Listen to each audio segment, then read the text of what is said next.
مجھے عورتوں کو ولیمے میں جاتا دیکھ کر ایک عجیب افسوس ہوتا ہے، اور مجھے حیرت ہوتی ہے کہ اس کے بارے میں کوئی کیوں منہ نہیں کھولتا۔ گلا پھاڑ پھاڑ کے تو سب کہتے ہیں عورتوں کا مزار پہ جانا حرام ہے، لیکن کبھی کسی نے یہ بھی کہا کہ ولیمے میں بھی جانا حرام ہے؟ مولوی اپنے اجتماع میں بیٹھ کے چیختا ہے کہ مرد جا رہے شرک کر رہے ہیں، عورتیں جا رہے شرک کر رہی۔ یہ جو بکواس کرتے ہو نا، تو ذرا کبھی اپنی جماعت میں اس کو بھی تو کہو۔ مزار پہ جانا کیوں حرام ہوا؟ آبرو کے تحفظ کے لیے نا۔ مسجد میں جانا کیوں منع ہوا؟ مجھے بتایا جائے جس مذہب نے عورت کی عزت کی حفاظت کے لیے عورت کو مسجد میں آنے سے منع کر دیا، اس مذہب کے ماننے والوں کے یہاں ولیموں میں بن ٹھن کے جانے کا جواز کہاں سے نکل آیا؟ یہاں تو مذہبی لوگوں کی عورتیں بھی جا رہی ہیں۔ اب بات اگر کہی جائے گی تو برا سب کو لگتا ہے، مسئلہ ایک آپ ہی کو سمجھتا، اوروں کو نہیں سمجھتا۔ بہت کچھ سوچ کر بنا ہوں میں دریا کا حریف، ورنہ میں بھی جانتا تھا عافیت ساحل میں ہے، ساحل ہی میں عافیت ہے۔ لیکن مجھے بتایا جائے مسجد سے روکنے والی قوم، مزارات سے روکنے والی قوم ابھی تک بازار اور ولیمہ سے کیوں نہ روک سکی؟ وہ بھی بے پردہ ہے کوئی اس کے خلاف بولنے والا؟ وہ بھی بے حجاب بن سنور کر وَقَرْنَا فِي بُيُوتِكُنَّ۔ یہ پردے کے تین حصے ہیں، ایک درمیانہ، ایک معذورانہ، اور ایک سب سے اعلیٰ ولیوں کا پردہ۔ سب سے اعلیٰ قسم پردے کی ہے وَقَرْنَا فِي بُيُوتِكُنَّ، اور ڈائریکٹ خطاب یہ ان سے ہو رہا ہے جن کے بستر پہ قرآن نازل ہوا ہے، جن کے بستر پہ قرآن آیا ان کو کہا جا رہا ہے وَقَرْنَا فِي بُيُوتِكُنَّ، اپنے گھروں میں بیٹھی رہو۔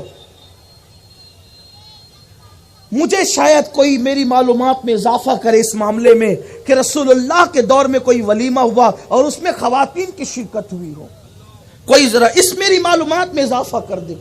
میں کوئی علامہ نہیں ہوں، کوئی محقق اور مفتی نہیں ہوں، لیکن مجھے بتایا جائے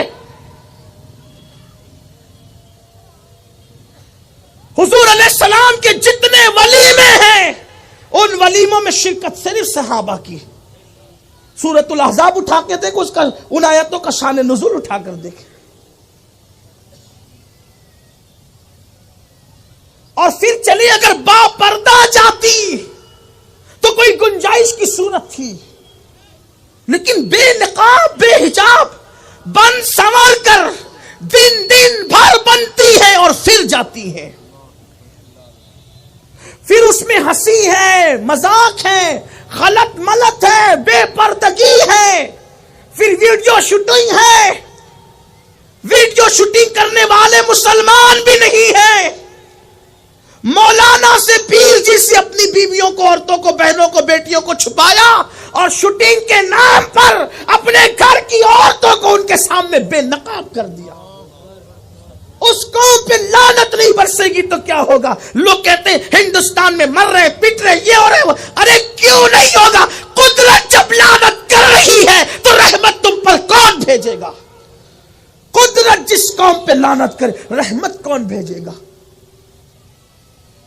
آپ جانتے ہیں یہ جو ناجائز اور حرام تعلقات کی لعنت شادی شدہ اور غیر شادی شدہ لوگوں کے درمیان قائم ہوتی ہے، اس کا سب سے بڑا اڈا اس وقت شادیوں کی محفل بن چکی ہے، نکاح کی محفلیں بن چکی ہے۔ ایک گھر سنورتا ہے، ایک گھر سجتا ہے، ایک گھر بستا ہے، اور سینکڑوں گھر اجڑنے کی بنیادیں اسی ایک بسنے والے گھر کے درمیان پیدا ہو جاتی ہے۔ اس کا ماتم کون کرے گا؟ اس حق پر اعلان کو ممکن ہے عورتیں برا مانتی ہوگی کہ اب ہمیں ولیمے میں جانے سے بھی روک دیا، ممکن ہے آدھی ادھوری تقریر کاٹ کے کوئی اس کا بھی مذاق بنائے، لیکن میں کہتا ہوں پردے کی پابندی کے ساتھ تو میں کوئی کلام نہیں کرتا، لیکن بے پردہ